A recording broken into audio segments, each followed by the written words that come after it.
तर आज संध्याकाळच्या जेवणामध्ये सोपी मी शेवग्याच्या शेंगाची भाजी बनवत आहे।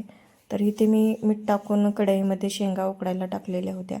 तर ते उकडून झाल्याच्या नंतर मी काढून घेतले आणि आज आपण मसाला न वाटता बनवणार आहोत। तर प्रथम मी कढईत तेल टाकलेलं आहे, जिरी मोहरी, त्याच्यानंतर कांदा टाकलेला आहे चिरून।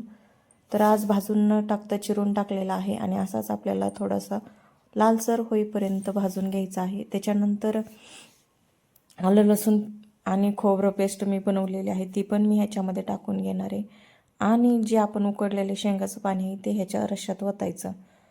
तर ही खूप सोपी ट्रिक आहे बघा शेवग्याच्या शेंगाची भाजी बनवायची। तर इथे बघा मी घरगुती मसाले टाकलेले आहेत, त्याच्यामध्ये आपलं मटण मसाला आणि काळा मसाला, थोडीशी हळद।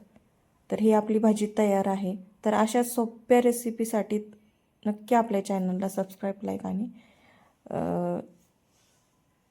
लाईक करा। कशी वाटली ही बघा आपली रस्साभाजी शेवग्याच्या शेंगाची, तर नक्की कमेंट करून सांगा। आणि खूप सोपी भाजी आपण बनवलेली आहे, झटपट तयार।